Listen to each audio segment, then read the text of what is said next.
Ladies and gentlemen, can I please have your attention? I've just been handed an urgent and horrifying news story. And I need all of you to stop what you're doing and listen.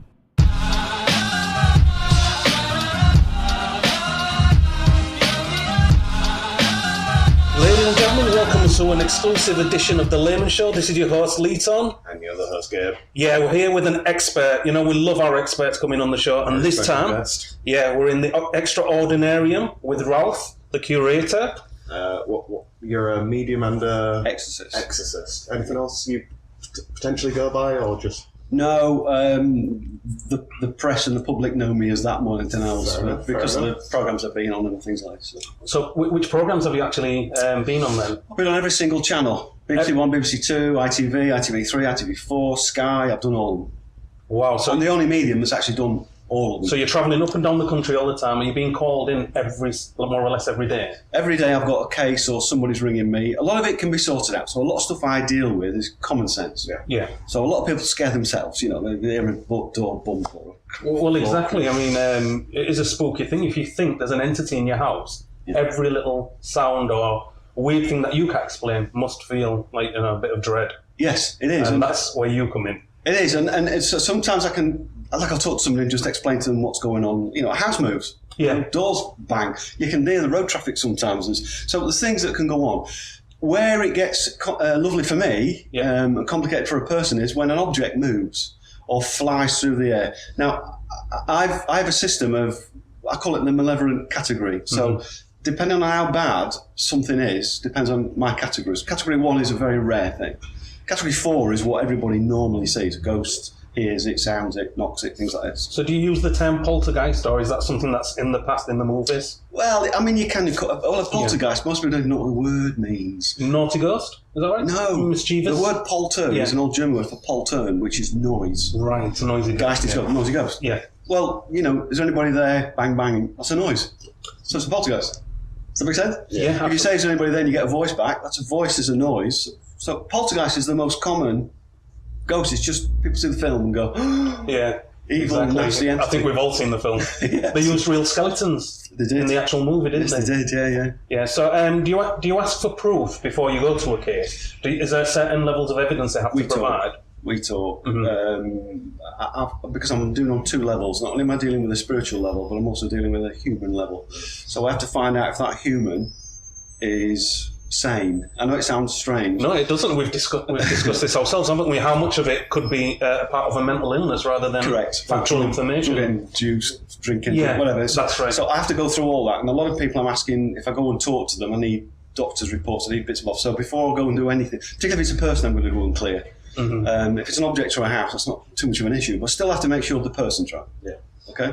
And just by me talking to them for a good 5-10 minutes, I can really quickly tell if somebody's... I see, it comes from experience, does it? Yeah, very, very quickly. I can tell if somebody's pulling my leg or if somebody's stressing themselves up and creating their own issues. I see, yeah. So, is there any situation that you've got yourself into where you thought, this is too much? I was going to say, are there any tells that people have when they are haunted, so to speak? Any what? Any tells, like... What signs? Yeah, any signs that somebody... Everything starts slow. Everything starts simple. So, in other words, it might be a case of a group of people sitting in the house having a giggle and saying, let's do a Ouija board. Let's go and do... I don't know, well, let's see if there's anybody here. And it starts off like that. So they'll get little bangs, little knocks, little things. In time, the more you do that, the more you encourage that energy. And the more that energy starts to realise it can do more. Right, okay. So ghost hunting groups run into real massive territories because what they're doing is they're training ghosts to do more and more and more. So you'll suddenly start seeing them saying, well, throw something, do something, egging it on. So what happens if that thing decides, well, all right, I like you, I'm going to stay with you? This is what the problem I've got is nobody knows how to deal with it. I mean, you mentioned the key word there, energy. Where do they get the energy from? You are the energy. You are, right, this I'm using at the moment, this voice, isn't actually a voice. It's just a sound that your ear converts into words. Yes. But that's an energy that's coming out. The wind's an energy, things like this. But if you break all your cells to pieces, there's a small gap between each cell called the supercell, real small gap. That little small gap is like a magnetic force. That's what's left over when you die, that force. But it combines into what you call a sphere, a ball, an orb, or whatever. Does that make sense? Yes, it does. Yeah. So if you think about a magnet, a magnet's got a north and south. Yes. If you put two magnets together, they'll either repel or click. Yeah. Yeah? And that's the force I'm talking about. But the difference is this force actually has kind of like a knowledge to it. So because it's a human being or an animal or an object, it's got an intelligence. I see. Depending on how the level of that intelligence is and how strong that force is, depends on, I'll go back to magnets again. Some magnets are really weak, Yeah. and then you've got some of the world's most powerful magnets that are quite dangerous to stand near. Yes. Does that make sense? So you've got that going on. I see. So when somebody has come to you with a case where they're saying, whatever's haunting them or spirits is getting stronger and stronger, are you always able to deal with it? 95% of cases I have. Tell us about the 5% you have on roll. Well, what happens on the 5%, they're at the extreme end of things, okay, of which I've got artifacts here that are there, that extreme end. You have to do one of two things with them. You either have to pull in somebody else. That'll happen a lot. Right, here we go. Let's go back to so the 5%. 5%, there's a couple of ways of dealing with them. You either pull in extra people, so I've got extra friends that will come and help me, whether that's vicars, rabbis, etc., or whether it's another exorcist, we'll pull together and we'll do it together. Because two of you working together is actually quite safe, really. Or the other one is, as I did in a couple of cases, where you ban that particular energy from an area, and that's using its own energy force to ban it. So that's using a magnet, or it's using a prayer system or whatever. Sage or what about crystals and things as well? Crystals, things like that. So you've got it, and that's the artifacts, working out how we're going to repel it. Is there any way that you protect yourself? Because obviously you surround yourself with these haunted artifacts. This is what you're going to find weird. You don't? I don't, no, but I have energies that I work with. Okay, it's often been reported when I've been in a room or around people are starting to say they see all the shadows around me, or they see, like most people taking photographs. There's one famous photograph of me in the stairwell, and I'm sat there and you can see the shadow behind me is completely not my shadow. It's a completely different shadow. And that's what I've got, and that's what I rely on. Much like in life, if I try to kind of make things easy for people, if in life you've got a problem with a neighbour, you'll phone the police. Does that make sense? Or an ambulance or a fire crew or whatever. And that's the same in my realm. I've got these energies that I deal with that just step forward, and they're all different. So when you go into a situation, do you feel this energy around you? So you feel, protected anyway? Yeah. You'll see a different me. Yeah.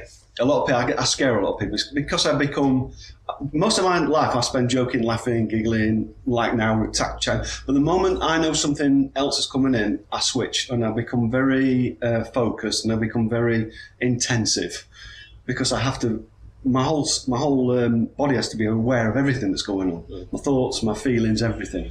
And I have to deal with whatever energy's walking in that room, and I have to focus on it. So I can actually, I've been known to shove people out of the way, I've been known to shout at somebody, and I'm not like that. Yeah. It's just, my whole persona changes. Yeah, just the intensity, isn't it? It is, yeah. So what age would you say you discovered that, your interest? 6 years straight in there. Yeah, 6 years old.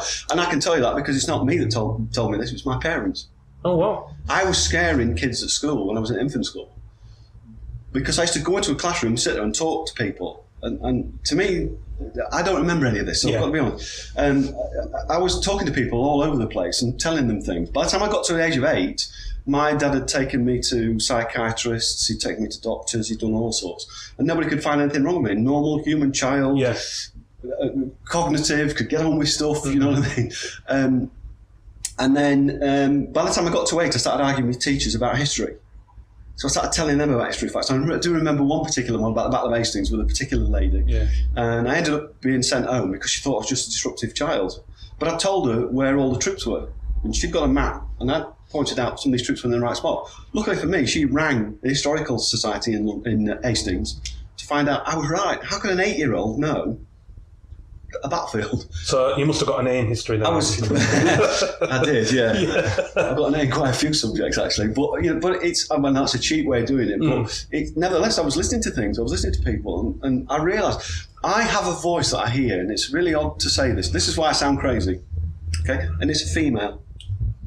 So you can talk to yourself. You'll be driving down in your car, or you'll be thinking to yourself, well, next question I'm going to ask you is, and that's going on your head. It's your own. Yeah. Imagine hearing completely alien voice, somebody else's voice. Sorry. Does that make sense? I did put it on sound. That happens a lot. I'll tell you that happens a lot. It wouldn't surprise me if equipment fails or anything. I've just been working with TV crew and all their system went down. I had to walk out of the room for it all to come back up. So I draw energy, you see. So let me get back to saying it. What was I? He was on about the age of 6 where... Yeah, the age of 6 and 8 is when I really got into it. By the time I get to 10, I started getting bullied at school. Because I was that odd kid at school that everybody just sat and looked at and thought, that there's somebody who's a weirdo. And so Did you just keep yourself to yourself? I became insulated, yeah. And then a wonderful Mr. Hemsby, I'll never forget his name. Mr. Hemsby is a rugby teacher, and he said to me one day, "Come and join our rugby team." Now I'm 15. Come and join a rugby team. And do you know what? All my aggression and everything else came out on that pitch, and I started playing rugby at a very high level. Mm-hmm. But it was only because I was angry and I wanted to get it out there. And then from that, I became that type of guy you wouldn't want to meet in the street. Mm. I was angry, I was upset, I would fight, I would get into all sorts of trouble. And I realised I had to calm it down. And I can remember sitting in bed one night, lying in bed, and I heard a woman talk to me, and she kept saying to me, "There's more to you than meets the eye, blah, blah, blah." And I assumed it was one of my mum's friends. Mm. So I woke, because I was at home, I woke up and looked up and nobody there. But then all of a sudden I looked up and there was a woman standing in front of me. Bingo.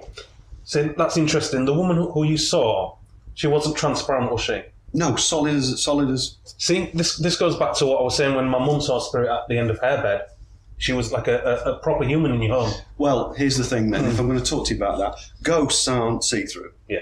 They're not. That's your mind bringing things in. It's the media, isn't it? It's how they portray ghosts. Plus you're trained all the way through your own life to recognise a human face. So you'll do that thing of walking down the street and think, "Oh, so-and-so." As they get closer, you go, "Oh, in." Yeah.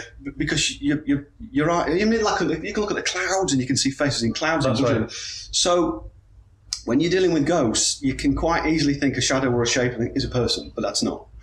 The difference is when it's solid in front of you, you don't think twice about it. You just look. Mm-hmm. And that's the shock when they disappear or they talk to you or whatever. So your mum, great case. Yeah.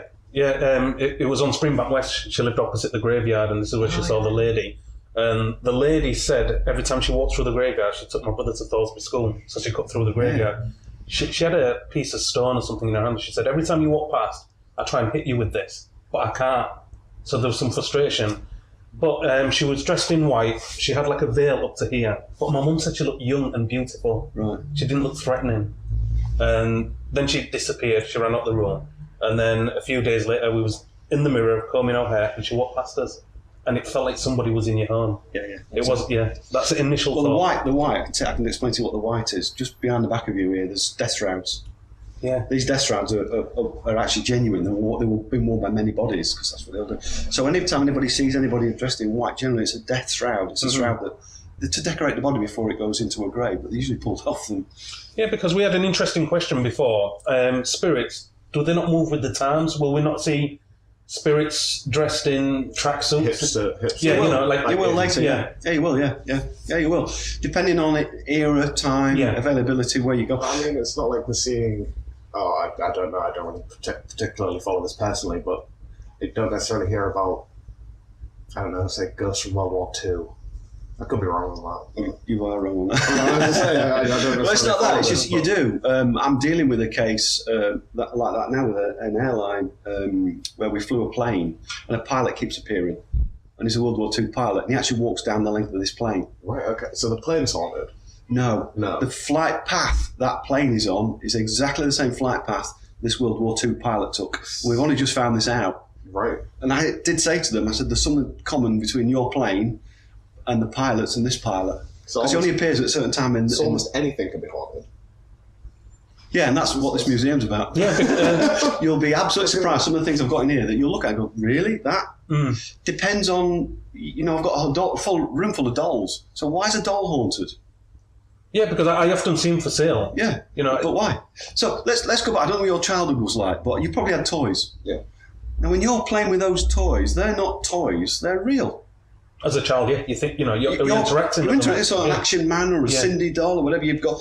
Evil Knievel for me. Evil Knievel, there you go. So you've got the track you've got as well. So and you'd be going along with it. So when you let Evil Knievel go down the track, you're feeling that energy. Yeah. So you can push your energy into a thing like that. Does that make sense? So you can force your energy in there. So if a child dies or something goes on along that lines, that's where the energy goes because it's the favourite toy. The one they couldn't sleep without. Correct. Right, okay. Yeah, that makes sense. Yeah? I've got a pair of twin dolls in there where 2 twins died. And these dolls are incredible. They cause no end of hassle. I think incredible. Moving your keys around. Not only that, the cloth we've got them on, you can go and have a look in a few minutes. The cloth we've got them on, there's faces in the cloth. And when you look at the faces, you'll see the little girl faces. Wow. But the family that got the dolls, they want the children to stay there, but because these dolls were moving around, it's freaky to them. Yeah. They don't mind the kids staying in the house, so I brought them here. So we've had no end of issues. I mean, that brings me to my next question. The haunted artifacts, do you take them from families? Are they the ones who say, please, If I get permission from them, yeah. take this from us because we don't want it anymore? Or Most objects I've got here are loaned to me, because if the family ever want them back, quite welcome to have them back. There's a lot that don't want them back, but generally, yes, I'm being given them to take away, and that's my big thing. It's removing, and that's another way of removing the energies. Yeah, so you could go to a case where they're having some trouble or whatever, and it could just actually be the object that's causing it. Cannonball. What's that? I've got a flying cannonball. I don't know what flying The cannonball is cannon, A proper cannonball. You know how heavy these things are. Well, I went to France, in fact, down to Nantes, where there's a huge castle, and they invited me down there and told me there was this flying cannonball. Now, anybody listening to this is going to go, that's crazy. Well, it is. Well, Was it 3 kilos? It was, like 5 pounds in it. Something like As such, but you can imagine this thing. I get that call, and this family said, we'll fly you down here. So I thought, well, free holiday, I'll go. Yeah. So I went down there, and they showed me a wall with a big dint in it. They showed me a front door with a hole in it. You know, and she said, oh, it's this cannonball. And I'm like, really? And then I get a whole crowd of people come to me, and these are all bandsmen, come to me and sit with me, and they're all telling me about this cannonball flying through there that they all witnessed. So 13 guys. I mean, we're in the age now of tech, aren't we? Yeah. So I've noticed online there's a lot of videos where people leave their equipment recording overnight. So that must help.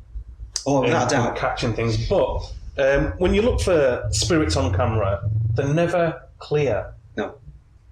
No, because your electronic equipment isn't at the same wavelength as a human being's.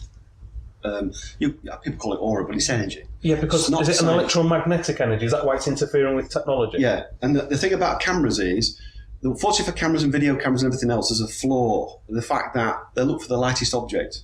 So, a bit of dust, and you've got what everybody typically says is an orb. That's right, yeah. A film camera, if it sees something slightly moving, that's either dark or slightly light, it's focused on it, it goes into it. And so, there's a flaw there, really. I'm not saying that you shouldn't use them, but you've got to bear in mind technically there's a fault. Your video recording equipment or your sound equipment is also electronic and can also have a flaw. You get feedback from things, and that can be even from a human being, because you have a pulse as well. You know, you've got an electrical charge, so you can interfere with it. So there's lots of flaws in lots of areas, but you've got to keep coming back to logical sense. What feels right? What feels right to you? I always talk about dealing with ghosts as a personal journey. Yeah. Because it is. Nobody can tell you or your mum or your friends or anybody else that they've seen a ghost, because it's to them. Yeah, it's a personal experience. Like telling somebody you've had a dream. You might as well not bother. That's right. Yeah. You're right, yeah. I'm also a great one for saying you do need skeptics in this world. You need these people to come across, and you do need them because it'll ground you. Yeah. Do you know what I mean? You ground you. And you do need that, because you can get run away with it. And there are times I've had to draw myself back a little bit to go, just a minute, I have to rethink. Because sometimes I'll get hooked up in something and get rolling. And then I'm thinking, hang on a minute, I'm doing this wrong. When I step back, I go, oh no, hang on a minute, it's this or it's that. Does that make sense? Yeah. Sometimes having somebody with you that's a skeptic is great. Because you need to rationalise it. Because otherwise I could go in anywhere and just say anything's haunted, anything does it, and then off I go. That's right. Make $1 million and off I go. Very true. Does that make sense? So you do need it, so it's not a problem. Do you ever ground yourself physically? Do you ever do that grounding? Because I remember speaking to a psychic once, and she says after she's dealt with anything negative, she grounds herself. Now, if I talk about this on a level of a religion sort of thing, every religion has its own way of doing a liturgy or a clearance or a passing over, whatever. That's their system. If they're happy with that, that's fine. So if a psychic wants to ground themselves and do that, fine. There's no issue. But that's a personal choice. So I personally don't. Can you detect energies from people? Do you detect anything in here right now? I do. You don't? I knew you would. I do, but and you'll hear them as we start to talk. You'll hear the odd little clicks, bumps. You'll hear things going. Even from yourselves, there's energies that are being produced, but because I'm doing a radio program, or whatever. Yeah. My focus is on what you guys are doing rather than that, because I need to concentrate on them a little bit more. But, very interesting to see if anything comes up in the recording. Yeah, we'll go over it and see if there's anything in the background. But talking about the Extraordinarium, tell us a bit more about this building we're in, because was this a funeral parlour or a... Go back a little bit. It was actually part of the castle. Oh, was it? Yeah. So what you've actually got, it was one of the towers or the end parts. So we're going back early 1500s, 1600s, and there would have been people in here that would have been mentally insane, criminals. They were just left to die. There was a big explosion here at one time which killed quite a lot of people. So there's various things inside here. Then you come up to more modern times, and you've got a building here from 1846, which burnt down. And then 1876 is this building you're in now. I see. Okay, or half of it at least. Yeah. You're actually sat in the chapel.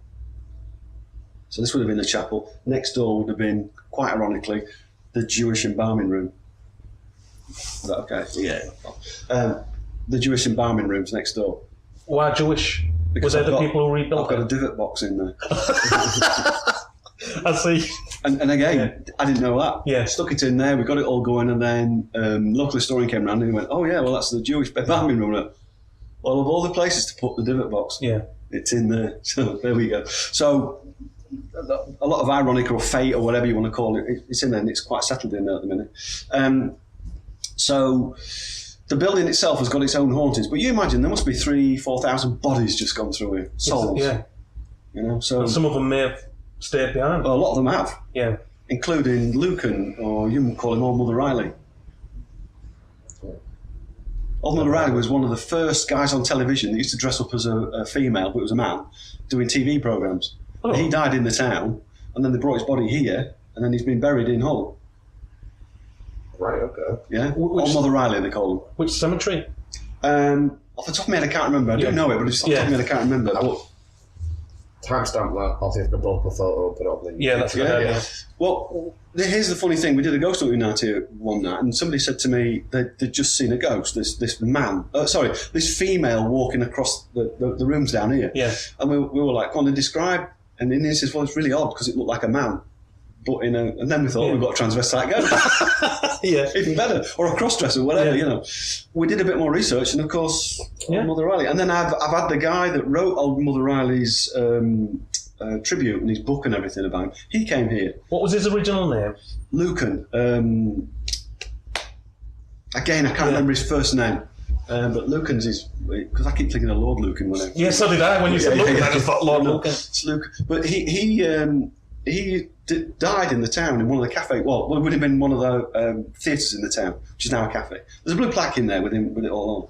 But he came here. This is where his body was. Interesting. So the Extraordinarium's open to the public now. Oh, it is. Yeah. Do they have to pre-book in advance? Yeah. And that's only because I'm so busy. Yeah. That if I've got a pre-booking, then I can cancel whatever I'm doing, or we can get dates set up. I see. And do they get like a tour of the full building? Yeah, either I'll take them round, or Beth or Julie, who's ever here, they'll go and take them round and show them the artefacts, things like the ashes that you're all sat next to. Yeah, for the listeners, we are actually sat next to some live ashes. And that's the gentleman whose ashes they are. What's his name? This is Roger. Now, Roger, let me bring this out a little bit off. Roger, okay. Yeah. Great thing about him is he was such a character, a joker and a laugher. He actually did say he wanted his ashes out for everybody to see. So when his family contacted him and said, "Do you want his ashes?" We went, "Yeah, go on then," because that's what he wanted to do. Wow. So he is now protected in a glass box. Yes, his ashes are. Right on. So, I mean, is this... I don't want to sound belittling or anything, but is this spooky? Is this haunted? Yeah, that's him. Right, okay. So we've had these photographs flip over onto the floor with a group that were here last week. I mean, is he malevolent or... No, he's very friendly, very jokey, laughy. So that's a little joke he's playing then. Can a malevolent ghost become benevolent? Yeah. Yeah. Incredibly, yeah. This is why I categorise them 1 to 4. So category 4, easy peasy. Category 3 gets a little bit more complicated because category 4 is generally damaging something. Yeah. Not you, but something. Category 2 is where you get harmed, where you get attacked. Category 1 is extreme. right out there, and they're very rare. Are there any category 2s in here? I've got category 1s, 2s, 3s, and 4s in here. Right, I think we should end the interview right here then. The category 1s are sealed off and locked away, and anybody I talk to or wants to go and see them, they're all behind glass cabinets, they're all sealed off. You can't actually touch the object, there's just too much. Special room. There are 2 special rooms for them. One's next door and one's at the far end of the building. One of them relates to the Monster House film, which I've got in a doctor's bag. Interesting. He killed his kids and everything. That's right, yeah. Because there was a woman buried underneath there as well. So I've got that. I've got the spontaneous human combustion trousers and all the details with her. That's in that room as well. And the cannonball. So, I mean, while we're here, we might as well get the plugs out of the way.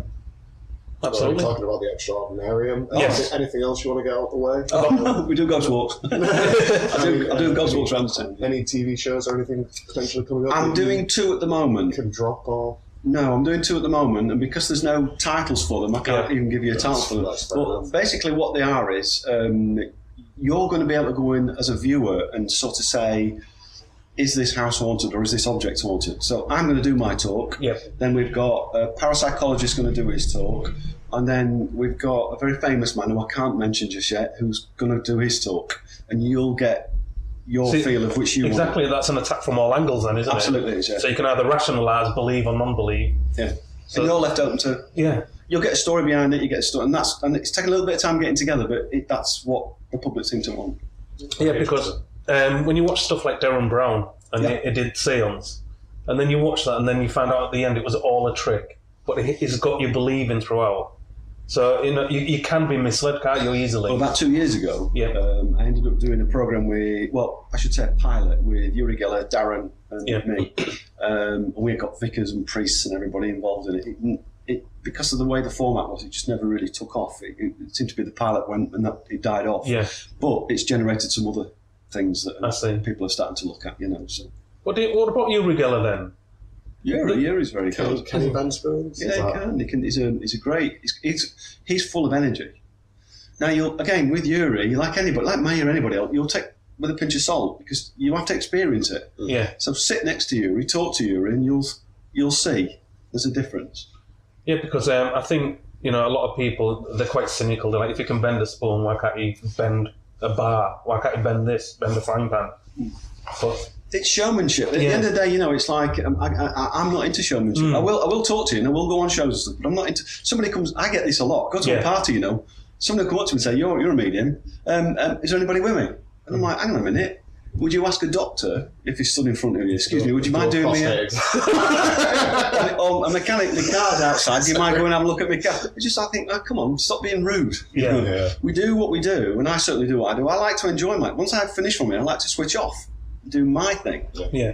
Although I'm never switched off, but I get to a point where I can.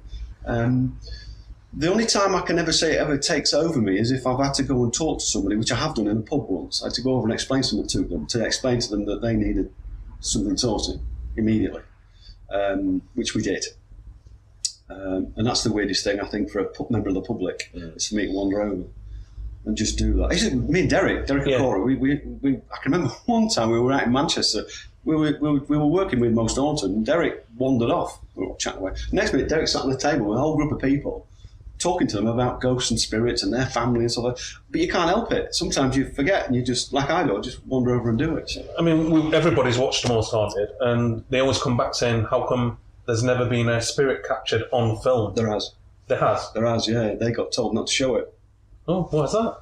We were in, got a feeling I think it was Jamaica in. Well, the thing is, there are a lot of television programs out there that have got things like, how am I going to put this? You've got programs like The Matrix and all these, where they do special effects and that. So how can you show a ghost to people? Because who are cynical already. Completely cynical. And then they're going to start saying, well, it's this effect, it's that effect. Plus, the worst part is people put fakes out there trying to trick you, and that adds to the problem. That's it. So this is why I say to people, don't rely on anything like that. The television programs are really good, really nice to watch and great fun to do, and even I've done them, so it's great fun to do. But it's a personal thing to you. You're the only one that knows right from wrong. Nobody can tell you whether or not it's fake or real. That's up to you. Yeah. As nobody can tell you which religion to believe in or not believing. Yeah. Does that make sense? Absolutely. Because if you believe in a certain religion, then fine. If you believe in a ghost, fine. If you don't, you don't. But why has anybody got the right to turn around and say to somebody it's all false, it's all fake, it's all... Yeah. I think because we rely upon our sensory perceptions, don't we? We believe what we see or feel or touch. Yeah. So we're stuck in this physical 3D world. Most people are trained. Okay? You train your senses. You're taught at school Yes. that if something drops onto the floor, that's magnetic force or it's Or gravity. pull down, yeah? They show you magnets and they show you how magnets play around Yeah. and then they do the trick with the silver balls with the two. Yeah. And all they're doing with you all the time is putting you in pockets and pockets and pockets and pockets. So you have an answer for everything. So you need a box. Yes. I have said this to you before. Education isn't education; it's indoctrination. In a way, it is. I mean, I'm being a bit facetious there, but well, yeah, I totally understand you on that route because I'm of a like mind. It's because I remember what I was like at school, you see, because I was always being told by my physics teachers and one to others that I can't be doing what I'm doing. Whereas me at school, I was always questioning everything. And I did, and I was always that disruptive They called me kid. the disruptive kid. So you were a lot. So, and I think it made me more aware of things, and I became more sceptical. And science, I became very sceptical of, because one minute they say the world's flat, next minute they say it's round, next minute they say you can go on the moon, next minute they say you can't. So there's every scientist I've ever met has got so many contradictory thoughts that where is it? So I've always now come back to you or you decide, you yourself. For me, that's very much the beauty of science, is that it is malleable. It's not a belief structure that is very much intangibly, But it is stuck in its ways. The thing about science many religions are. Yeah, well, the thing about science is they're trying to prove something out there. They're not trying to disprove. Well, no, that's all. That they So are trying to great thing. disprove. That is the entire scientific basis. Is that it has to be repeatable. If it's not repeatable, then it's not proven fact. then it's not proven. Mm.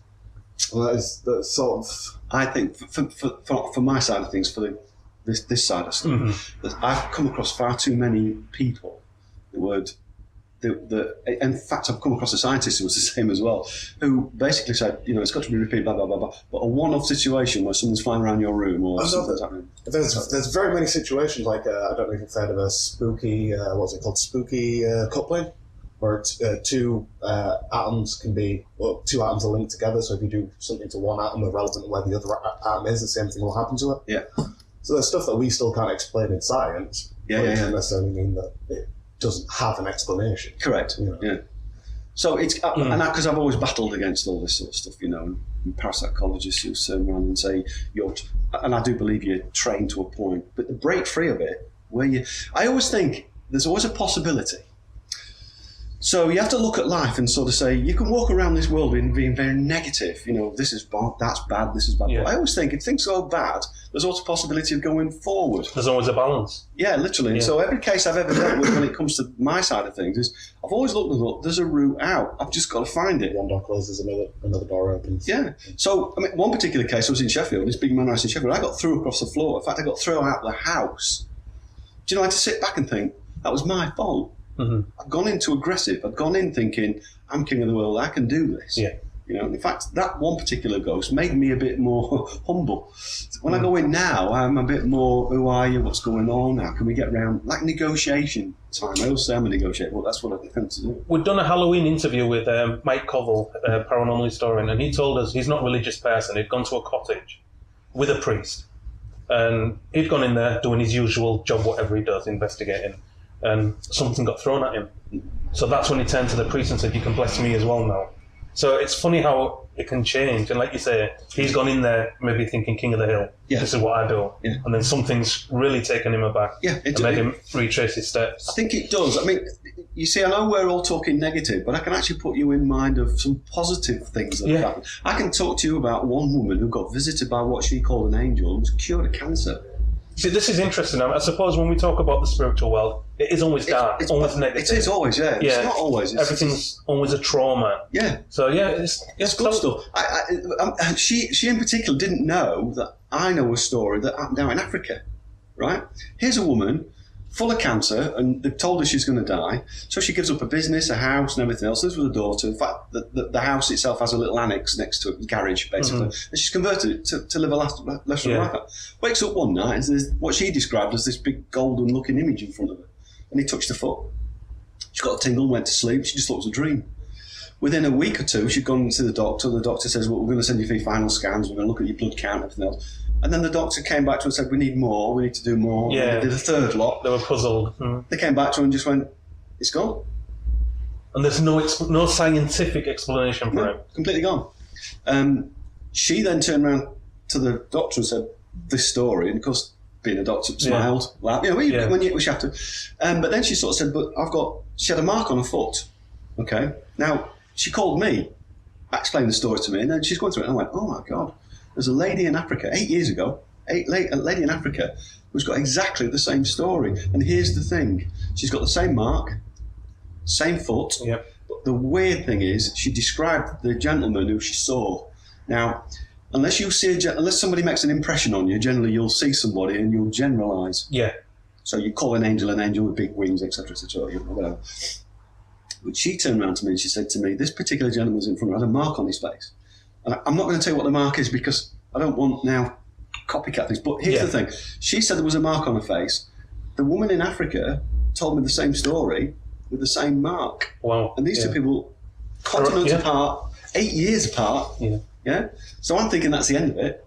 2 months ago, I get a call from a guy in Russia I'm dealing with about a lady who's so severely ill she can hardly walk, sees an angel one night, and now she's walking around, talking to people, she's doing charity work, okay? So we make a call to her, and I had to do it through an interpreter. But bingo, same guy, same story, same mark, same foot. Do these people have anything in common? Is there anything in common that you could maybe attach with belief system or maybe different religions, completely different religions, completely different ages. All have one common thing in mind. They're coming towards the end of a life. I see, yeah. So they were all terminally ill or about to... Again, the forever cynic in me, two common things, you as well. All three of them contacted you. Yeah. So, they all have some predisposition to a supernatural... well, one of them, the lady in Russia, is of no religion. And she'd never been involved in this at all. She's got there's no religious flavour to her family, her background. In fact, actually, she's from quite a few mixed races. So when you look at what she's from, she has to put up quite a lot.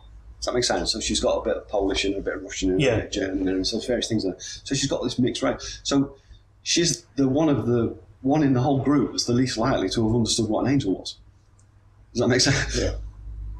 But I always sort of say, in your own inner self, you have a belief system. Whether you believe in a religion or a ghost or a spirit or whatever, there's something inside you that comes out in times of anguish or stress. Yeah, and I think that's what's happened to her. She's wanted something.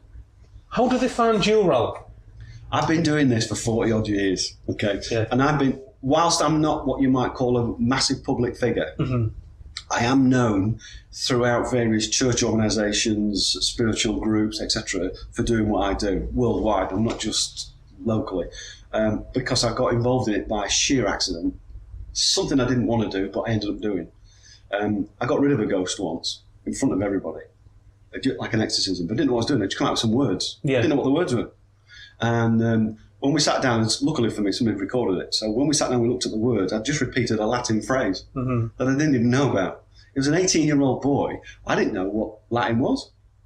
No idea. I'd gone through normal schools, normal things. It was never done. Where does it come from then? It was just inside me. Since then, I've done a lot of research with things, and I'm feeling as though the energies I've got around me provide me with what I need to know when I need to know it. So the tools for your work come from them? I mean, I don't want to put it this way, but do you think you potentially become possessed? Or did become possessed in that situation? No, it's a different thing. No, it's because you're talking about transfiguration, where somebody actually comes inside. Yeah, do they, take hold of your physical body and then work through No, because that's something I'm very aware of. I'm very protective over who I am and what I do. It's like if I go out with a group of lads and we're all drinking, there's a point I stop at. Yeah. I'll have a few drinks with everybody, that's it. Yeah. Because I don't want to lose control. Everything I've ever done, I kind of make sure it's within my remit, because I want to be able to walk away or get more involved. Does that make sense? So whenever I get this sort of stuff, it's thoughts, patterns, whatever. Now, a lot of people said to me, sometimes I'll take on a different show. If I do stand-up mediumship shows, if you ever come and see me anytime, you'll see me lark around on stage. So if a guy says to me, pole dance, I'll pole dance. I look like I'm pole dancing because that's what I'm feeling like I want to do. There was one particular guy I did drumming with. I said to this woman, I said, well, I keep doing this. What am I doing? And I feel like I've got that. So, and they said, oh my God, my dad was a drummer. So that's what happens to me. So when I'm doing this sort of stuff, that's how I get involved in it. Right, okay. Yeah. So I've learned to let go. I've learned to let my inhibitions go. I don't mind if people laugh at me, call me names. It doesn't make any difference to me whatsoever. They can call me, the skeptics can have a go on left, right. I'm not interested. Because what I do, I'm doing now for me. Because I like dealing with this and I like seeing the results. And not only that, the people I'm dealing with, it's for them. Yeah. Does that make sense? So Really it's not appreciate it. Yeah. So doing something like this museum, I'm only doing it to make you more aware. What is a divot box? What is a ghost? What is a devil? What is funerals? How do spirits? Yeah, I think you should tell our listeners what a divot box is, because I think they've seen them, but they don't recognise what they are. There aren't many, and the ones that you'll get on eBay, if you take a really good look at them, unfortunately, are fairly modern. Okay, the ones like what I've got and your man Zach Bagans has got and things like this, I've got character, they've got age. So mine's 20 years old. When I got hold of it, didn't even know what it was. In fact, I got hold of it and the first thing I did was bury it because I wasn't sure what to do with it. Okay, 10 years later on, I was talking to a Jewish family and they explained to me what a divot box was. And then I explained to them, I've got this funny looking shape thing. And when you look underneath, it's got a Jewish prayer on it. That's when they told me what it was. Suddenly then, Jesus, I've got this, it's a devil in a box. The prayer underneath, is that what contains the energy? Yeah. It protects. The wax around it is another sealant as well, because the Jewish use it for various things. You have to have red light around this one as well to keep it calm. But it's a devil incarnate, and the reason for this is it's Polish, this thing, and we know the family, and we know their background, and we know the woman that's in it, because she was always called as a bit of a devilish woman. Because inside it's got ashes, it's got hair, it's got various ornaments, things like this inside it, photograph of her and things like this, because we've had it scanned.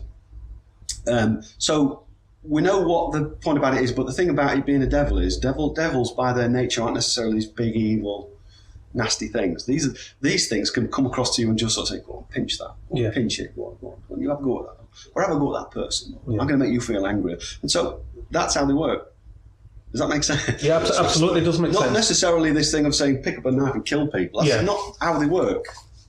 They want to play. And have you got any history on the box, like who may have sealed it originally? Yeah, we've got the background of the family. It ended up in Edinburgh, of all places, and an antique dealer had gone through so many bad times with it that he just wanted rid of it. So I went up to see this thing and thought, well, it's a haunted object, and told him, I said to him, it's got a funny energy to it. It felt like a devilish energy, but not knowing what a div was. Yeah. I could only call it a devilish energy. It turns out a div is an evil energy, and it's a Jewish energy. Would you ever let anyone open it? No, never. Not in my lifetime. I mean, I would say I don't believe, but I wouldn't want to open it just in case. Why do you want to tempt it? Why do you want to tempt it? No, I'm It's like saying put your head in the news, stand on that board.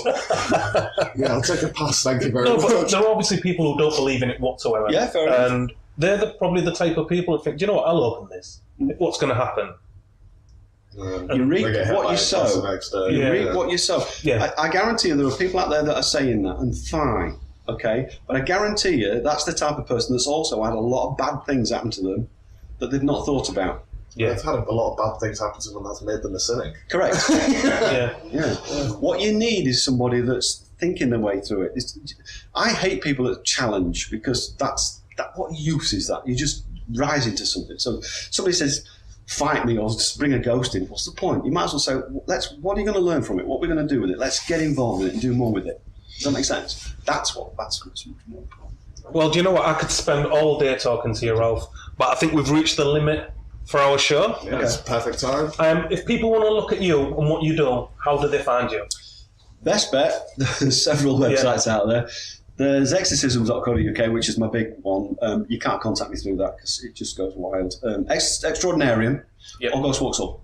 Ghost Walks Hull, Extraordinarium, and Exorcism. Yeah, or my own website, Ralph Keeton. Ralph Keeton. Yeah. So, ladies and gentlemen, we've been sat here with Ralph Keeton. I think he's going to give us a little tour, so wish us luck. A quick little tour. We've been the Laymen Show. We've been the Laymen Show. Ralph, thank you very much. My pleasure. All the best. My pleasure. See how cold my hands are? The hands are freezing. Why? Yeah, because we've got energy I was going to around say, me. my hands are real clammy. Well, when I get energy around me, I freeze. Everybody knows this from me. When I go like this, sometimes I lose my fingers. I know I've got energy around me, and that's how I work with them. I go completely cold. And yet, I can stand with... Yeah, because my hands are hot. Yeah. What about yours, Gabe? Cold feeling. Oh, brilliant. Been a pleasure. Thank you.